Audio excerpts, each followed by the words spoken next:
Big பாஸ்ல பார்வதி அவங்களுக்கும் இப்படி ஒரு கொடுமை நடந்துச்சு. ஆனா ஏன் ரெட் கார்டு கொடுக்கல அப்படின்னு கமருதீன் அவரு இப்போ ஒரு ஆதங்கத்தை தெரிவிச்சிருக்காரு. பிக் பாஸ் நிகழ்ச்சிக்கு அப்புறமா பார்வதியை தவிர மற்ற போட்டியாளர்கள் எல்லாருமே ஒரு சில நிகழ்ச்சிகள்ல பார்க்க முடியுது, அவங்க கலந்துக்கிறாங்க. ஆனா பார்வதி மட்டும் வெளியில வரதே இல்ல. அதுக்கு காரணம் ரெட் கார்டு கொடுத்துட்டாங்களே, இதனாலதான் வெளியில அவங்க முகத்தை காமிக்காம இருக்காங்களா அப்படிங்கிற எண்ணத்துல இல்ல, மத்த போட்டியாளர்கள் கிட்ட டச்சே வச்சுக்க கூடாது அப்படிங்கிற ஒரு காரணம் தானா. சமீபத்துல ஒரு பேட்டியில பார்வதி அவங்க பேசியிருந்தாங்க.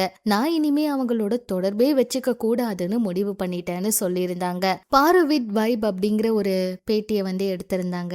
அதுல பார்வதி அவங்களும் கமருதீன் அவங்களும் பிக் பாஸ்ல நடந்த பல விஷயங்களை பத்தி ஷேர் பண்ணிக்கிறாங்க. அதுல அவங்க ரெண்டு பேருமே காதலர்களா இருக்காங்க அப்படிங்கிற ஒரு விஷயத்த உறுதி பண்ணியிருக்காங்க. ஒரு கட்டத்துல இவங்கள மக்கள் ரொம்ப தவறான வார்த்தைகள் எல்லாம் கூறி இவங்க ரெண்டு பேரும் இதுக்குதான் பழகுறாங்கன்னு சொல்லிட்டு இருந்தாங்க. காதல் அப்படிங்கிற ஒரு விஷயம் ஒரு கட்டத்துக்கு மேல போனா இந்த மாதிரிதான் பாப்பாங்க. ஒரு சிலர் அத தெய்வீக காதல்னு சொல்லுவாங்க. அது ரெண்டுக்கும் நடுவுல இருந்தாதான் ஆரோக்கியமா இருக்கும். நான் அப்படிதான் நியூட்ரலா இருந்திருக்கேன். அதையே மக்கள் அப்படி தவறா பேசியிருக்காங்கன்னு எனக்கு தெரியலன்னு கமருதீன் அவரு கேக்குறாரு. அது மட்டும் இல்லாம நாம கிட்டத்தட்ட ஒரு மாசத்துக்கு அப்புறம் தான் நெருக்கமா பழகவே ஆரம்பிச்சோம். ஆனா ஒரு ஜோடி வீட்டுக்குள்ள 5வது நாள்லயே லவ் கண்டென்ட் கொடுக்க ஆரம்பிச்சுட்டாங்க. அவங்கள யாரும் ஒன்னும் சொல்லல அப்படின்னு துஷார் அரோரா அவங்கள பத்தி பேசியிருக்காரு கமருதீன் அவரு. மேலும் பாருவாள் தான் உன் வாழ்க்கையே போச்சு, வெளியே போனா அவளை கட் பண்ணிடுன்னு ஒரு பிரபலம் சொல்லியிருந்தாங்க.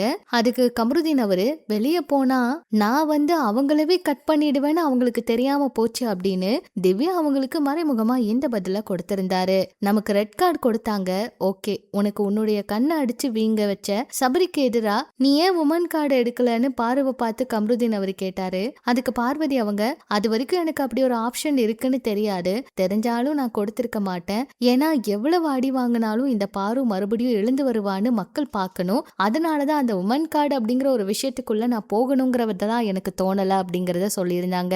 ரெண்டு பேரும் சேர்ந்து பேசின பல விஷயங்களை பார்க்கும்போது அவங்க ரெண்டு பேரும் இன்னும் காதல்ல தான் இருக்காங்க. சீக்கிரமா ரெண்டு பேரும் திருமணம் பண்ணிப்பாங்க அப்படிங்கிற மாதிரி எல்லாம் கூட ரசிகர்களும் நிறைய கருத்துக்களை பதிவிட்டு இருக்காங்க.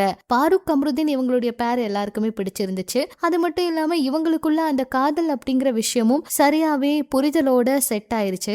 இதனால கண்டிப்பா இவங்களையும் அடுத்த பிக் பாஸ் ஜோடியா பார்க்க முடியும். அதாவது காதலிச்சு அமீர் பாவனி எப்படி திருமணம் பண்ணிக்கிட்டாங்களோ அதே போல இவங்களும் திருமணம் பண்ணிப்பாங்கன்னு எதிர்பார்ப்பு இருக்கு. சோ இவங்க அடுத்த வீடியோல என்ன சொல்ல போறாங்க அப்படிங்கறத பொறுத்திருந்து பார்க்கலாம்.